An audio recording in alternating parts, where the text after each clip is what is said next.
అన్నాడు, మీకు ఇచ్చిండా? మీకు ఇయ్యలే. ఉద్యమకారులకు 25,000 పింఛన్లు నెలలకు ఇస్తాడు, ఇచ్చిండా? ఇవ్వలే. ఏ ఒక్కడు కూడా హైదరాబాద్ దగ్గరకు మంచి జరగలే. నాకు తెలిసిన మటుకు మరి కేటీఆర్ అన్న తెలుసో తెలియదు కానీ నాతో ఎక్కువ మటుకు సాఫ్ట్వేర్ ఇంజనీర్ మారుతారు. సుమారు 5 నుంచి 6 లక్షల మంది ఉద్యోగస్తులను కంపెనీలు తీసేసినట్టుగా ఇన్ఫర్మేషన్ ఉంది. ఇవన్నీ జరుగుతున్నాయి. కార్యకర్తల సమావేశంలో మనం ఓటుకు చేంజ్ చేసుకోవాలంటే ఓటు తీసే ప్రమాదం ఉంది. ఎందుకంటే మన అన్ని ప్రాంత ప్రజలు ఉంటారు కాబట్టి ఒకసారి అన్నయ్య గారు పూర్తిగా మీకు వివరిస్తారు. నేను ఎందుకు మీకు ఇంత ఆలోచన చెప్తున్నంటే, వచ్చే గవర్నమెంట్ బీఆర్ఎస్ పార్టీ గవర్నమెంటే. మీరు రాసుకోండి, వచ్చేది గవర్నమెంట్ బీఆర్ఎస్ గవర్నమెంటే. కేసీఆర్ గారు ముఖ్యమంత్రి అవుతారు. మళ్ళీ అభివృద్ధి కార్యక్రమంలో నడిపిస్తామని చెప్పి తెలియజేస్తా ఉన్నాం.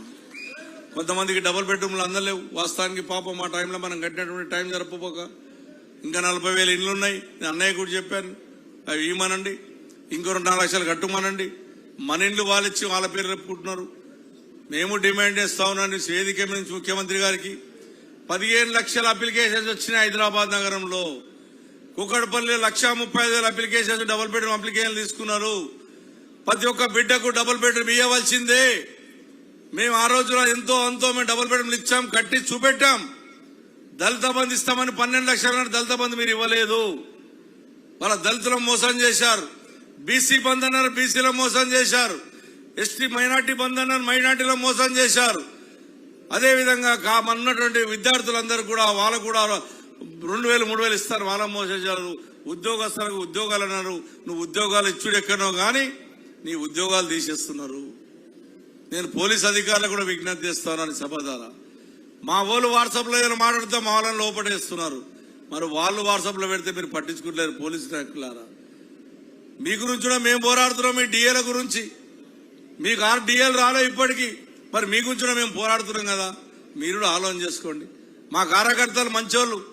10 ఏళ్ళు గిట్ట మేము అట్లా చేస్తుంటే, వాళ్ళగా దుర్మార్గం చేస్తుంటే హైదరాబాద్ నగరంలో ఒక్క కాంగ్రెస్ కార్డు ఉండకపోతుండే. ఆ రోజులో మేము ఈ దుర్మార్గం చేస్తుంటే మేము చేయలే, ఆ పాపం చేయలే. కాంగ్రెస్ వాళ్ళకు దళిత బంధు ఇచ్చినాం, బీజేపీ వాళ్ళకు దళిత బంధు ఇచ్చినాం, అందరికి ఇచ్చాం. ఎవరున్నా కాదనిలేం. నిరుపేదలు అందరూ కొద్దిగా చూసాం. కానీ మీరు అట్లా చూడట్లేదు. పార్టీ పరంగా ఇష్టం వచ్చిన మా కార్యకర్తలు వేధిస్తున్నారు. నేను మీ అందరి సభాముఖంగా చెప్తా ఉన్నాను, కుక్కట్పల్లి ప్రజల తెరువు ఎవడైనా బాధ పెట్టిండో, ఎవడైనా కుక్కట్పల్లిలో ఉన్నటువంటి టీఆర్ఎస్ పార్టీ బీఆర్ఎస్ పార్టీ కార్యకర్తలను ఎవడన్నా బెదిరించి బాధ పెట్టి ఇబ్బంది పెట్టిండో, వచ్చేది అధికారం మాది. ఎవరిని వదిలిపెట్టే ప్రసక్తి ఉండదు. అదొక్కడు గుర్తుంచుకోండి. మేము మీ తెరువు రాం, మీరు మా తెరువు వస్తే మేమేందో చూపెడతామని చెప్పి తెలియజేస్తా ఉన్నాం. కాబట్టి ఈ రోజున ఇంత మార్నింగ్ ఇంత పెద్ద ఎత్తుగా కార్యకర్తలు రావడం కుక్కట్పల్లి కార్యకర్తలు సంతోషకర విషయం. అన్నయ్య కూడా 1 గంట టైం ఇస్తానన్నాడు ఫోటోలకు. డివిజన్ వైజ్ గా పిలుస్తారు, ఫోటోలు దిగండి. కానీ నేను